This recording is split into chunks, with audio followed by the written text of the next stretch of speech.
why are we making this video? Of course, we want future generations of Taste of Africa to understand and know what it entails to be a Taste of Africa chair. So they just don't come to the job not knowing what to do or how to do it. So that's the real purpose of doing this. We want every future Taste of Africa chair to be able to look at this video and be like, oh, we know what to do. This is going to be a piece of cake. Yeah. Not really, but still. It'll be a piece of cake better than it was before. So. And we also want this video to be just, something fun for anybody who's just interested in what Taste Africa is about, what the African Student Association is, and what African Student Association at Georgia Tech is specifically. Just let the world know who we are and what we're about. Get involved too. Yeah. Awesome. Yeah. First things first, who are you guys? Well, my name is Olaniran. I'm one of the co-Taste of Africa chairs for this school year of 2018 to 2019. Yes. My name is Amamihechukwu Nnodum, and I'm also a Taste of Africa co-chair for ASA. Okay. What is the Taste of Africa? Well, Taste of Africa is the African Student Association at Georgia Tech's premier cultural event. It's essentially a showcase of, dance, music, fashion, and this year we wanted to add a production into it. So it's a whole multimedia event, modal event. Nice. And how did you guys get involved with it? How we get involved with it? Well, ASA has its what would you call it? Like semester elections. Yeah. And so in order to first of all, we cast our ballot that we're trying to get elected, and basically what me and I did is maybe you could produce like a video or a short presentation of why ASA members should choose you or select you as a Taste of Africa chair. For me, so I went through that election process too. But initially, when I was a freshman, I'm a fourth year now, but when I was a first year, I had gotten involved with ASA's Taste of Africa that year in 2015. And I was a model, and I loved it. I loved the idea of, students coming together to showcase, different African cultures and, try to reconnect the diaspora with the continent and just bring all peoples of African descent together. So I loved that idea, and I had been participating in TOAs in Taste Africa year after year, and I figured, why not now, actually take the role and, be a Taste Africa chair and really tell a story that we haven't done before. So that's how I got involved.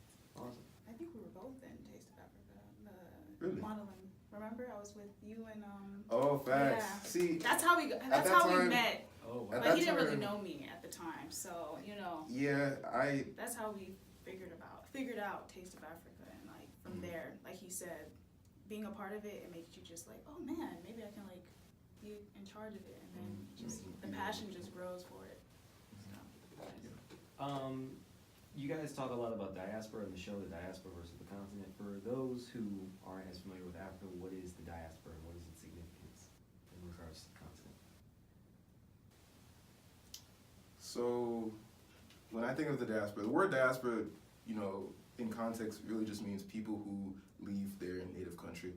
But when we talk about the diaspora in context of Africa, we're usually talking about people of African descent who have been transplanted, typically through the transatlantic slave trade, to different parts of the world, the Caribbean, South America, the Americas, Europe, all over the world. When we talk about the diaspora, we usually talk about the African diaspora. So, biggest surprise of being chairs at this event? It's a lot more work than you could ever imagine. It is not even a two-person job, really.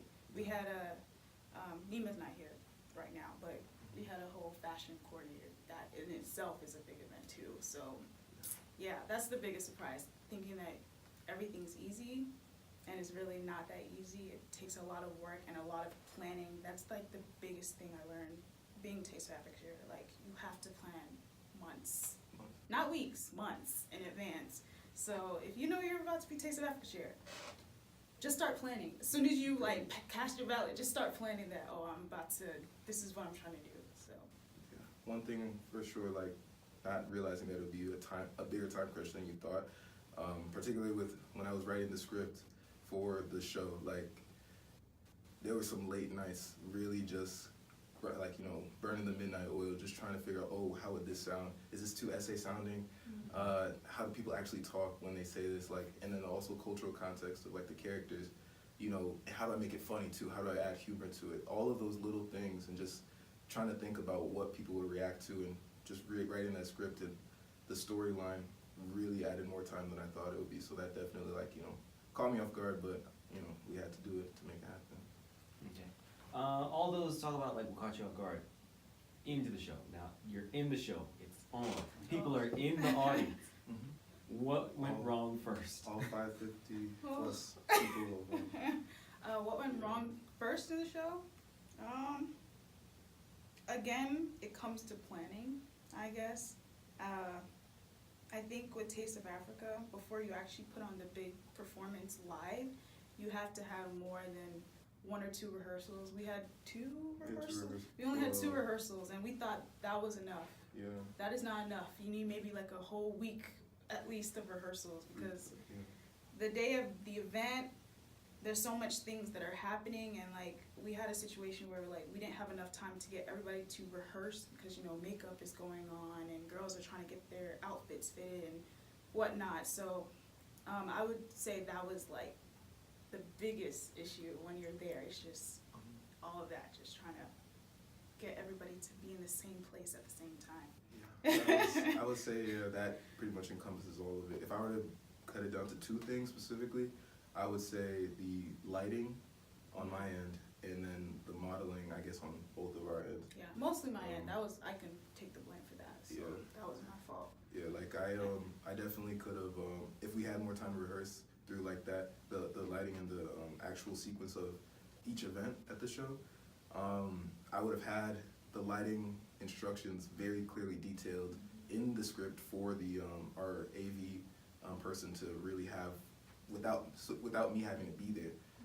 I feel like I could have saved myself a lot of time and given everybody on the team a little bit more relaxation if I just had that there, the AV person knew what to do, and I could help with everything else. And then with the modeling, it was just trying to communicate. So I think that's the biggest thing. So we were trying to use walkie-talkies, and given the idea was smart, but of course you always need to go for quality over quantity. So the quality of our walkie-talkies were not good. very short. So I would have to say that there has to be some type of communication. Again, it could be walkie-talkies, but they have to be better walkie-talkies than what we had, so that you can communicate. Oh, like me, I could have told me, hey, we're not ready yet for the models to come out. Could you do something, play some music, so that you know the models have a few minutes to freshen up and do what they're supposed to. So I would say communication is a big thing during the actual event. And to add to that, we could have, if we knew, again going back to the rehearsal issue, we could have had a list of stalling activities beforehand ready. We found ourselves, I was actually like at the AV table just thinking of ideas for the MC to do. We said, okay, let's do a dance off. Yeah. We're waiting for the next models to come in, like, sure, let's have a dance off. Who can do the best? It turned out to be the shaku shaku. Yeah. During this time, I also want to know, who here knows shaku shaku? Okay, it's not many of you, my God. If you know that, maybe you're from the west or the east or the north, and you can shaku shaku the best, I want to see you here on this floor, please. I want to see you here on this floor, this particular floor. So none of you in the back here know how to shaku. Thank you, please, I'm tired. Who is there? Guy, they hype you too. They don't hype you too now. What's up now? Guy, they don't hype you now. You go disappoint me. Guy, look my face. Can you disappoint this face? All right, here's the rules, ladies and gentlemen. You're going to shaku. That's it. Then the audience is going to decide who did it the best. And the winner, I have something special for you. Go ahead. Chai! Some people are charging up. And people were doing that, and people participated, so everyone was like, you know, that's part of the show. A part of the show. It wasn't part of the show. Yeah, things are happening, so cool, and it worked out. Yeah. And then also, but like maybe 3 to 5 minutes had passed of just like music, and you know the crowd would start, people would figure out what's going on. And another time we were like, the same situation happened, big stalling session, models were trying to change and everything. And I told MC, you know, everybody, we're wearing, you know, dope African outfits. Let's do a community fashion show. All right, if you know you have a dope outfit, go ahead and go to the back. So all of you came dressed basically, right? Right now I have 2 people. If you know you have a dope outfit, go to the back. Everybody who's in the crowd that has a nice outfit, we're gonna do a fashion show with everybody. And I jumped in, and a whole bunch of people, they thought it was part of the show. We just did it. You got the guy where they send that money from London. Okay, baboon, just the chop. Oh, let go, my baby, give me leg. I make money, don't come around me acting funny. I got that girl, don't say you love me. And those were 2 activities, but we had a few more stalling issues that we could have put in, but we just didn't have anything. So if we had a list ahead of time, you know, it would have been definitely smooth for the whole audience. They would have, you know, really just still been in that suspension of disbelief. So that would have been nice. And to add on to that, I think also because we didn't get a feel of the space before, like, we didn't get a feel of the space for rehearsal. So yeah, we had visited the space a few times, multiple times, but we didn't actually get to rehearse in the space. So I would say to whoever's the next Taste of Africa chair, make sure that whatever space you choose, it's kind of like in the contract that, oh, if you can come and like rehearse during the space so that you can get a feel. So like he said, we can avoid some of the little, oh, we have to account for this walk or this time span. So yeah. As an audience member, beyond the cultural context of the show, what I left with was an impression of the MC. No. Are you people ready to be on fire? I'm talking about that's your mother's fresh pepper soup type of fire. Wonderful. So, we have another designer coming out. But before they come out, I want to know what you guys' favorite part of the show is so far. Any volunteers before I randomly walk through the crowd? And people are going to come to the front. The audience is going to look at you and figure out which one of you is really the best dressed. If you are wearing dashiki, humble yourself and sit down now. How did you find this MC? Okay, I got that. That's him. He was in charge of that. Yeah. The MC's name is Charlene Naithe. And a friend of mine, we as a e-board, the whole ASA e-board, we were trying to figure out who's going to be the MC for the show.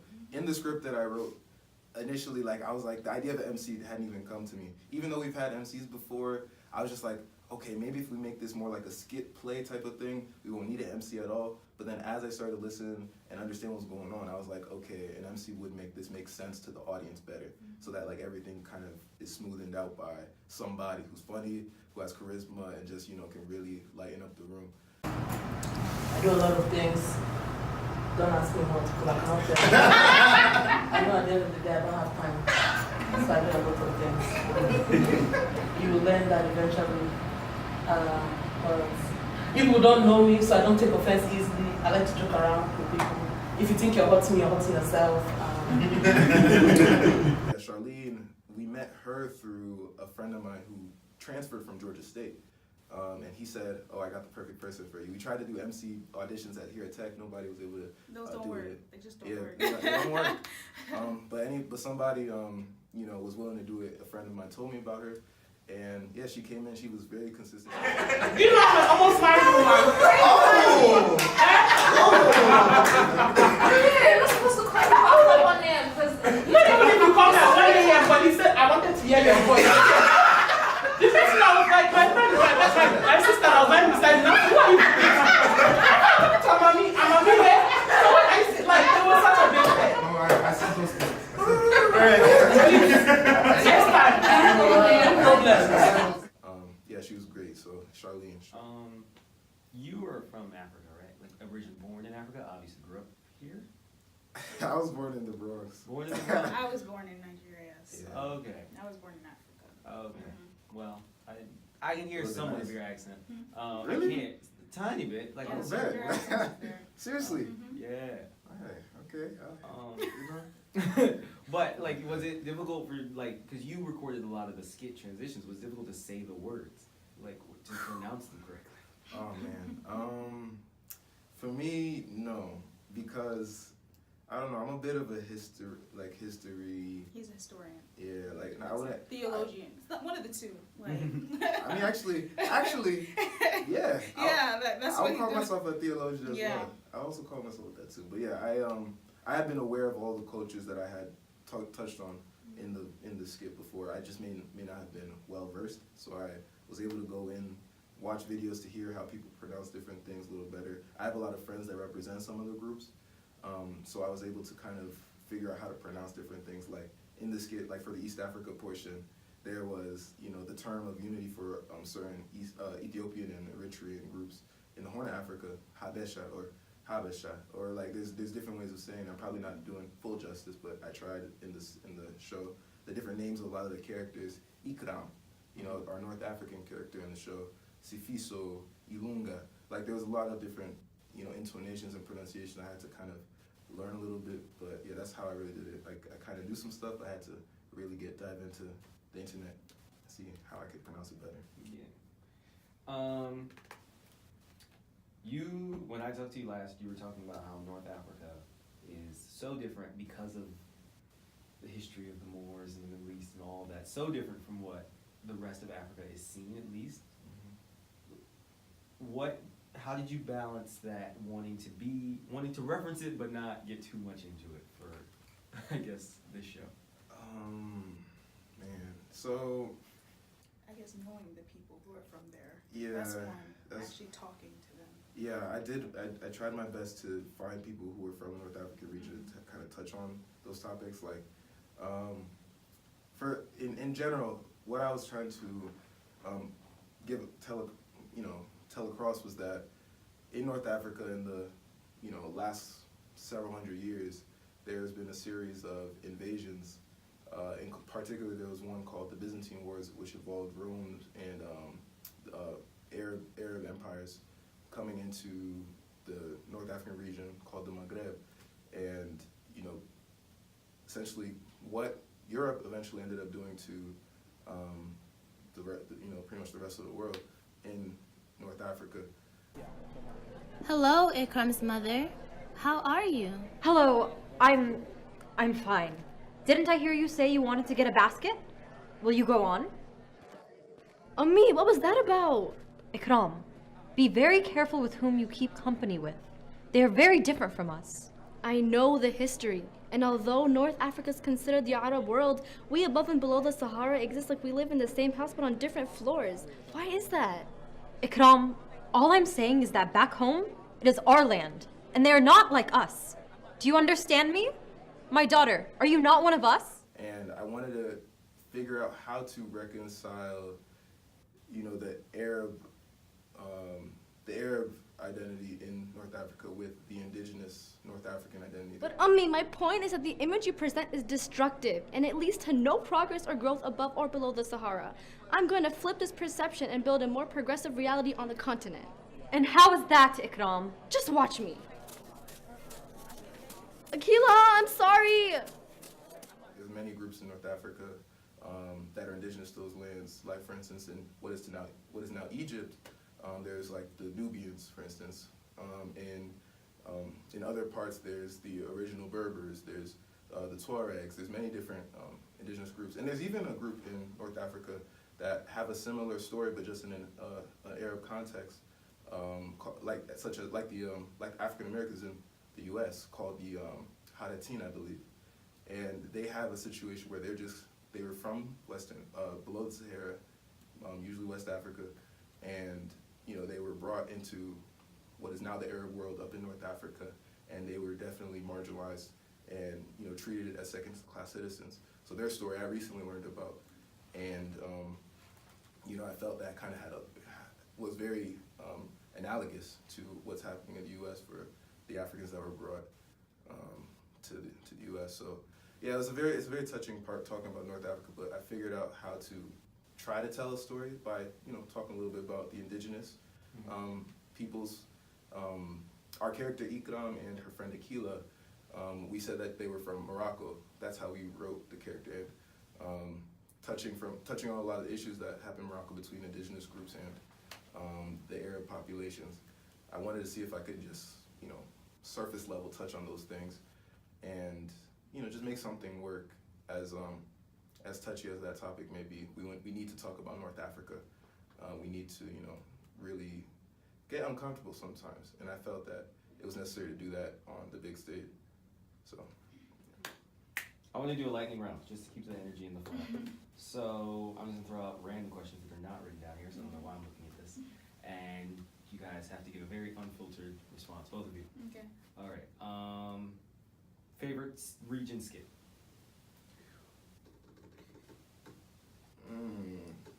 I like Central Africa. West Africa, Okay. because I'm part of the dance team, so I like the dance portion and skit intertwined. Yeah. Region you knew most about going in? West Africa. Yeah, West Africa. Region- West and East Africa, actually. Yeah. Region you knew least about going in? North Africa. Same. Skit you wish you could most do again? You could redo. South Africa. South Africa for sure. Yeah. Like, There's- there's a lot of. Safiso, what is wrong? You don't seem yourself. We're supposed to be turned right now. I love this festival, and I love my culture. But there's more to us than just music and dance. How can Black South Africans build up our economic dignity and overcome oppression from our former colonizers? Can we get into that real quick? There was a lot of parts that could have been Yeah. changed a little bit. We'll come back. There was a. You said get back to it. We'll get Get back back to to it. it. Okay. I All want right. to talk about that. Favorite costumes? Oh, the ancestral spirit. Okay. What? That's hard for me. I'll just agree with him for now. Alright. Yeah, I'll agree. I liked Gado, the one of the West African characters' costumes too. That purple. Oh yeah. Abada. Like I liked it. It was not Abada, right? It was okay. I've It seen was- better. It's just I go to Nigeria a lot, so I see actual nice fabric. It could have been better, but Yeah. it was nice. I liked it. It was just so royal purple. Like, I Yeah, liked purple that is a lot. royal color, so. Yeah, I really liked that. Okay. But ancestral spirit. Yeah. Smoothest part of the show? The beginning, everything up until the fashion show. Okay. Yeah. Yeah, It was really good. Like, time was being met. It looked like we were about to be done. Like, Yeah, I was 40 minutes before. Yeah, I was at the side at the end of the table, like, Yeah, this we're is- getting done. This is it. Like, this is better than what came from my dreams. Yeah.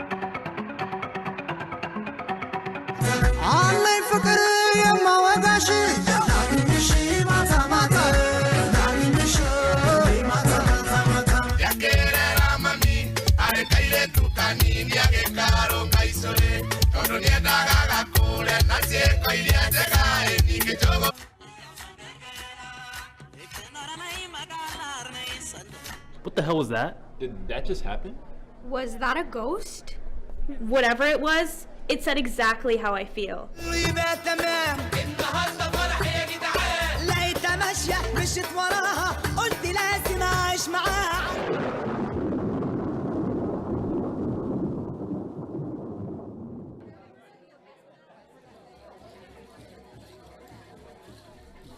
Oh, so you're back now.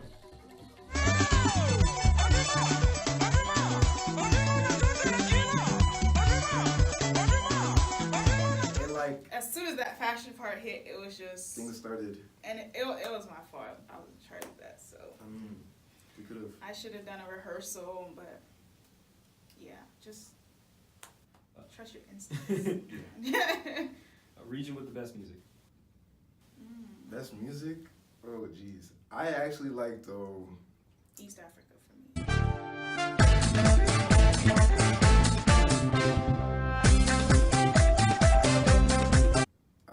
I liked kind of Central Africa stuff.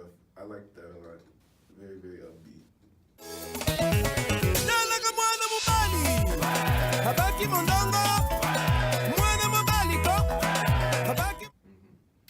Thing you were worried about the audience understanding?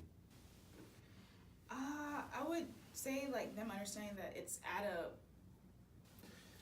a festival, cultural Cultural festival, festival. Bro, who are you talking to? You know, the people. Man, we're at a festival. No one's listening to that buzzkill. Oh, look at these woven baskets. Ikram, that's really cute. How much are they? The vendor over there actually had it on sale. We can go back and get another. I finally got you guys to come to the festival. What took you so long to get tickets? Clearly, it's only Nigerians out here. There's no injera. There's only jollof rice. So I hope everyone got that, but that was what was scaring me the most, is understanding that it's a cultural festival and such. I agree. And that the figure is an ancestral spirit. Like, I don't think we actually explicitly said this is the ancestral spirit, but I hope everyone got this is like a overarching, bigger than life person. So. Yes.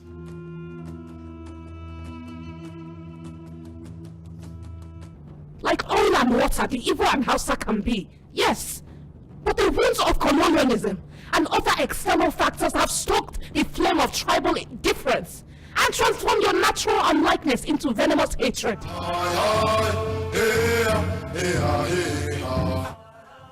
In this society, you must fight with your will to succeed and your will to change your mindset. Yes.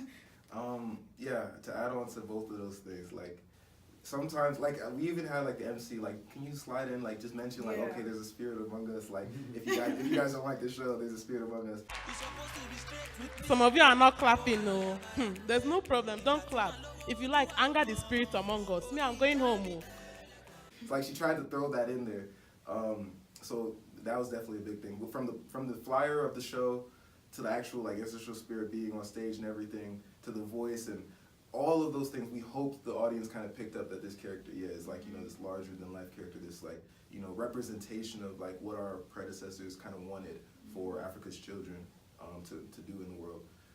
So hopefully that came across. But then also, like, I was trying to be very clear with everybody in the MC, like, look, we're not at Georgia Tech's Taste of Africa right now. We're at Unity Tech, or Unity Technical College's African Cultural Festival. Welcome to Unity Plaza Technical African Cultural Festival. I know you don't see that there, but welcome. We had a banner that we had put up at, like, the top of the stage. We had it in our flyer, or in our booklet. And we tried to really get everything in the dialogue, a lot of the characters. So hopefully people picked up that it was a festival, not at Georgia Tech, not Georgia Tech Taste Africa, but Unity Technical College's African Cultural Fest. Now that we've gone through that, ready to welcome our hottest West African dancers that came all the way to the Unity Plaza Technical College of School.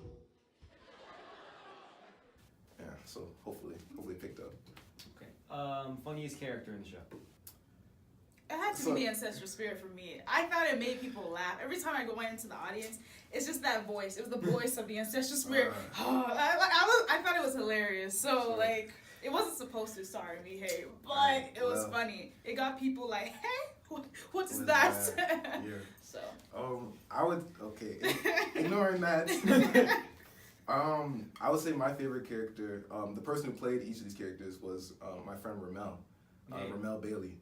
And he was pretty much like in the West Africa skit with the fight, like he was just one of the instigators on, I think, Gado's side. I think he kicked Gado's hat even though he's on Gado's side. Like, he was doing a lot of things that were just funny. In the Central Africa skit, he came in, he got possessed by the ancestral spirit, and he was the ancestral spirit talking to Ilunga that whole time. So, like, that was funny, his reaction of just shaking up. And he's like, he's like really getting on Ilunga, like talking smack to him. Do you want to work to fix the problems in Jamaica and the Congo together? No, not with you. First off, who are you about to reach with that crusty flip phone? Nah, bruh. Nah. It was just like, I thought that was really dope. I'm glad he really did justice to that character. He really made it very funny to the audience, I think. And then also at the end, he was the person talking to the ASA officer, saying, "Oh, like, will there be food at the event, or at the meeting?" Everyone interested in Africa's diverse cultures is welcome. Our topic is Africa's solutions. Bring your thoughts and open minds. Will there be food though? That fire jollof. Like I'm, hungry, or Africa. I'm united by food to Africa. So you can eat, but you don't want to meet? Okay. I mean, I'll come through. My stomach unites me to Africa. Well. And then, when the ASA officer's like talking to the people, to the audience, he's like, who is she talking to? Like, what's going on here? Coming soon this spring, etching out your own Africa. All are invited. Be there. Yo, who is she talking to? Like, come on. He was that guy to really just break, that fourth wall there, and I felt like that helped engage the audience better. So him, Ramel Bailey for sure. Okay.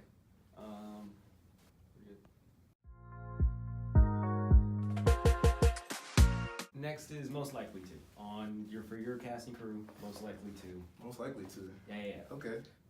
Did you design any of the pieces, or did you just pick them out, or how did that process go for you?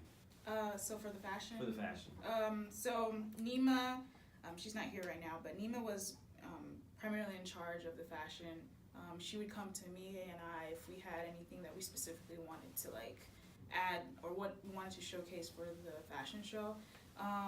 In regards to putting them together, yeah, we had to go to a bunch of African stores around Atlanta to find the right pieces that actually showcase what we were trying to what we visualized and actually bring it to fruition. So I guess that's the hardest part, and again, it just goes to planning. It's a lot of planning. If you want to put on an amazing show like we did, there's a lot of planning, and so that's how we pieced a lot of our things together, and it's a lot of research, which I can thank Mihei for. He brought a lot of the research aspect of attire that was really indigenous to each region, so that's how we were able to actually come up with all the different attires and pieces together. Thing you fought hardest for in the show? Yeah, let me answer this. In regards to me or you? No. Well, you both. Okay. Two things. The ticketing, we wanted to raise money. We want to create a legacy for ASA, so that next generation of the e-board and our entire general body, our whole membership, they can enjoy what we've done before in the form of our fundraising. So we wanted to sell tickets at the event, and we had to go to a lot of different sources, typically on-campus sources like our Student Government Association, Parents Fund, an organization called Parents Fund, RHA as well. There was many different, Georgia Tech Student Foundation. We went to a lot of organizations to apply for funding, and particularly with SGA, Student Government Association, we had a bit of a discrepancy in how we were trying to charge tickets, and in order to make it happen, we really had to fight for our argument and try to really say, look, we want to come back next year to SGA if we need to use your guys' services for funding. You don't have to use the funding anymore. Right. As much, we don't want, if anything, we don't want to use as much. We want to come back to you with a good foundation where we've raised capital for our events, and we can come to you for less, ask for less if we need to come to you at all. So fighting for that was really big. And to hone off of that's why if you see with Taste of Africa, most of the things that we showcase in the show are ours, and why we focus on yes, the upfront payment of everything seems like a lot, but we're thinking about all the future Taste of Africa chairs. They don't have to go out and now buy all these different props or tools or attire. We've bought it so that hey, everybody else afterwards can use it. And so again, SGA, we don't have to go back to all these different organizations to ask for money anymore. So we really fought for that, and I think we did a pretty good job. Hopefully, it works out for all the other Taste of Africa chairs, but yeah. One thing I'd also add about things to fight for was characters. I wanted to, so I definitely wanted to stay true to each of the different regions, the people from those regions.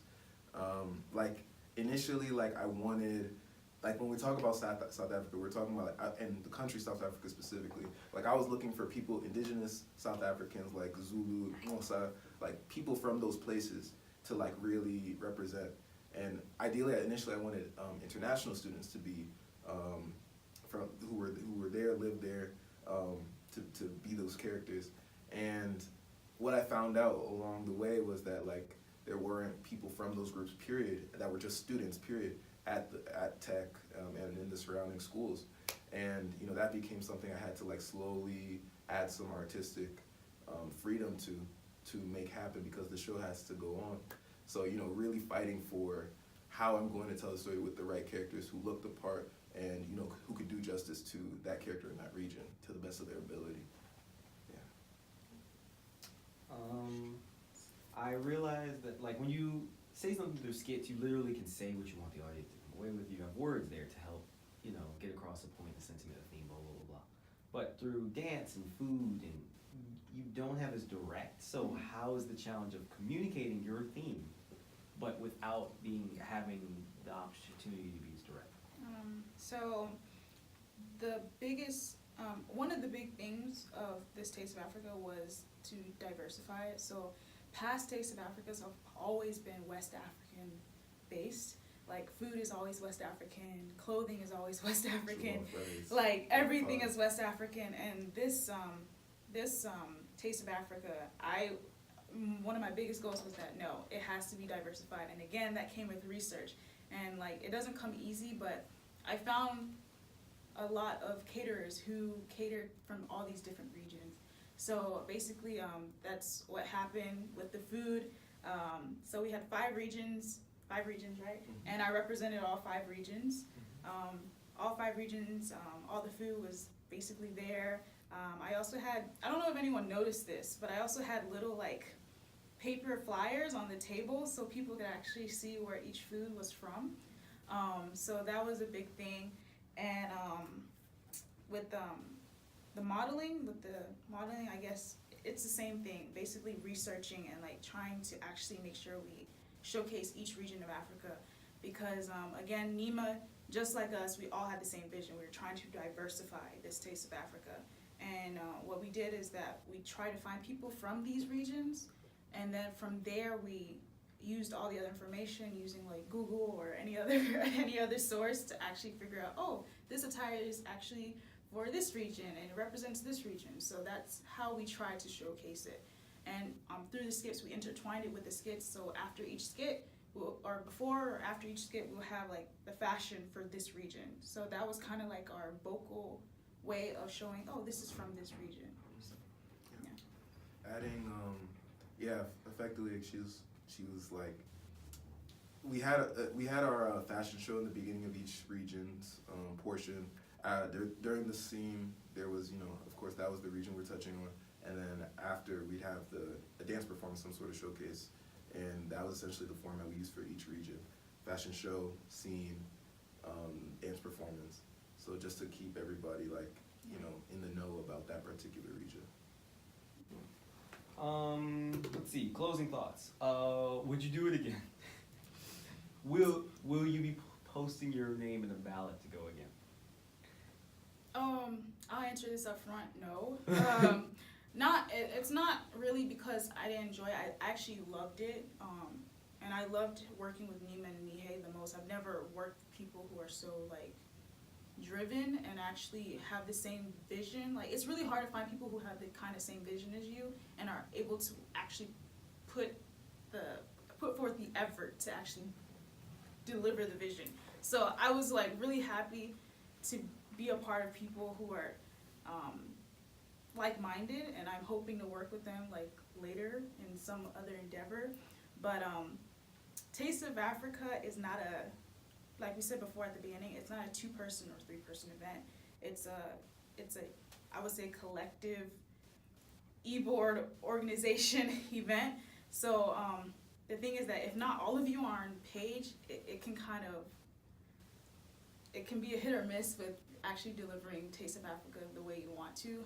You guys said you're making this for the future generation. What did you learn that if you could just sum up some things that they should watch out for that nobody was unfortunately there to tell you about? Funding. Mm-hmm. Like, there are a lot of rules to funding. Like, just preparing the bill, presenting it to whichever organization or funder, how do how do you say it? Like, funding organization. Yeah, funding organization. I thought that was the biggest thing, and then also like kind of like deadlines with these funding organizations. So like you had to do things by a certain time, because if you didn't, your bill won't be passed, and if your bill's not passed, then you're not getting money, and so you not getting money affects Taste of Africa, because now you don't have any money to do what you plan to do. So that was the most surprising, and like the biggest thing you should watch out for is that prepare things as early as possible, as months in advance, so that you can get as much funding and get it together as needed. I would say marketing. When you have your event together, you have all the moving parts together. If you want to make a production, if you want next year's Taste Africa not just to be a showcase of dance and fashion, but you also want like a skit thing, a play, a production of sorts. Like you have to have your marketing together, because once the product is there, everybody's all where they need to be. People have to know about the event. So ahead of time, at least a month in advance. If you can do it 2 months in advance, just to get people, excited.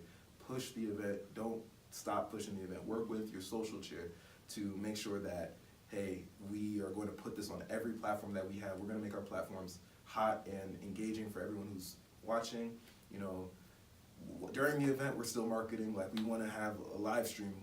Why not do that? Yeah. Marketing is very, very important. People have to know about the event. Invite the dean. Yeah. Invite the presidents. Personally. Do personal invitations. Like, we did not do a lot of personal invitations for a lot of key figures at the Georgia Tech community, and I feel like if we had, I think ASA right now would be getting so many calls about, could y'all do this for us? We just didn't do that because we didn't have enough time, I would say, to think about all those things. So marketing, like you said, we kind of dropped the ball on marketing. So don't do that, please. Do that. Try it. Tell everybody. Please. Make that list of people. Talk to our HBCUs. We're in Atlanta. We have Morehouse, Spelman, Clark, Atlanta. Tell them. Reach out to all of our ASA family. All of the Black student organizations around at Tech. Work with the community of Georgia Tech. That's a big thing. Yeah, so marketing, for sure. Anything else to work on? I would say going back to creative direction. I feel like, the skit play that we did throughout the show, the spirit of unity, the show itself, those plays were what linked, all of the events together, I feel. And that was really why I felt the importance of making skits throughout the show that really tied everything together. We weren't at Georgia Tech African Student Association's Taste of Africa. We were at Unity Tech's African Cultural Festival. Everything from the food outside that you had, the dancing that was happening, the modeling portions, and then the actual characters in the show. They were just at that festival, and you were at that festival too as just an attendee. If we want to tell that story again in the future, you really have to give yourself time to write a script and really think about why you're doing all this. Really just try to be as intentional as possible. It really will grow you if you do your research about Africa, the diaspora, everything related to Black African history. All of those things would be very beneficial to you for life, but also for when you need it the most. You need to be a really knowledgeable person going into Taste of Africa, or at least someone who is willing to learn and willing to be resourceful, find all the information you can just to make that story rich and history driven and just a good time, funny too. So yeah, definitely give yourself some time if you want to make a production. One more thing, with Taste of Africa, form a committee that is outside of the e-board, because the e-board, they already have their roles, so they're not gonna give, I guess, the most energy into putting Taste of Africa together. So if you have a committee that this is their only job to do, Taste of Africa can run a lot smoother, because now you have 4 other people who are dedicated to this one thing. So yeah. To Pisa's point about having a committee, yes, I had someone on my team. Her name was Soso. Like I mentioned before, she was very, very helpful. She knew, if anybody else knew the story as well as I did, it was her. So just having somebody, especially like I said, if you're doing a production, having somebody on the side who knows the story and knows that appreciation for the story, even just a little bit, as much as you, will really go a long way, because you have somebody that's in your corner at all times who can really help you deliver the story you want to tell.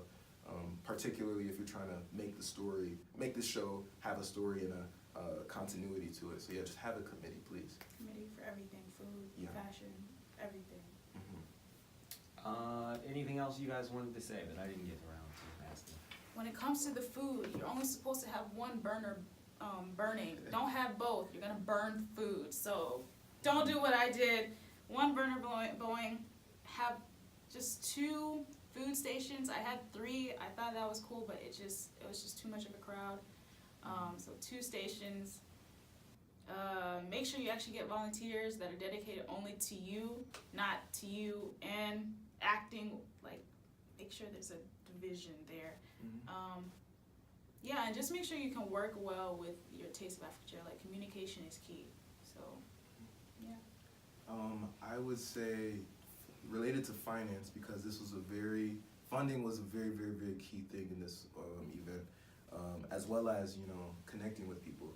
The power of friendship is, the most powerful thing that makes things like this happen.